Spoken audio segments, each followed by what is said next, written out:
So, is One Piece film read exciting or boring? Even though you've seen me come out of the hall and give it a rating of straight up 9, well, after collecting my thoughts for a bit, so I have to rate it down a little bit, but still, it's an 8 out of 10 for me. Of course, there are many positives. I am a big One Piece fan. I have this YouTube channel. I stream weekly. So, of course, I'm going to like it. I'm going to be invested on every single character. And there are also some other positives. For example, when Shanks came in, that part at the end, that was absolutely crazy.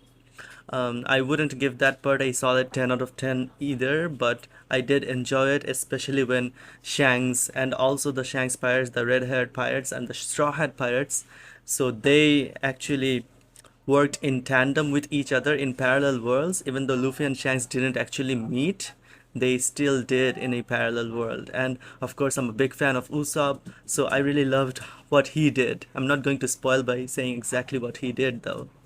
And also I love the freedom aspect of the movie. So the whole movie, the whole incentive of Uta was that since she was abandoned, she didn't like to be left alone, and she also wanted to be the most free. And Luffy also, as you know, wants to be the most free. To him, the king of the pirates is the man who is the freest in the seas. But here in this movie, it was said that there is something of being too free. So Zoro brings up this point that it's an extreme form of freedom that Uta wants, the villain wants, and Luffy also says something like that. So I really loved that Oda, or at least the movie director and the movie team, they brought up this point and highlighted this to such an extent. And of course, one of my theories that I made last, like I think 2 weeks ago, so that gets some more credence from this movie. So if you haven't watched that video, so I talked about how Dr. Vegapunk's unmanned cooking device or automatic cooking machine that doesn't fit the themes of One Piece. So here, Sanji actually sees a similar thing of Uta's Sing Sing fruit, her devil fruit powers. So they could manufacture, not manufacture, but they could manifest a ton of food, like an endless amount of food. And there is a small, like a millisecond or half a second of Sanji's face, his expression, not really enjoying what he saw from Uta. But of course, he's a gentleman. He wouldn't ever like badmouth a lady. So he just said something, oh, that's great. But from the look of his face, he didn't actually think it was a good idea to have endless amount of food with no cooking. So let me go to some negatives. So everything actually felt a bit rushed.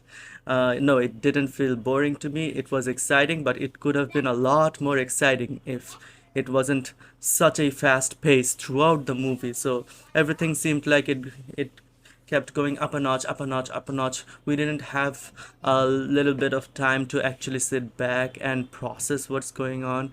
So when her flashback, also the main villain's flashback, that was also felt a little bit rushed. And the plot twist that happened, yes, there is a big plot twist, but it didn't feel big enough because we didn't actually get a moment to breathe and process the information.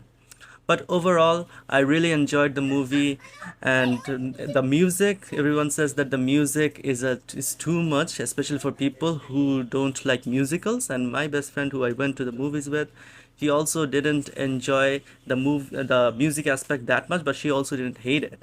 So I would say if you love music, and I love the songs that Uta has in this movie.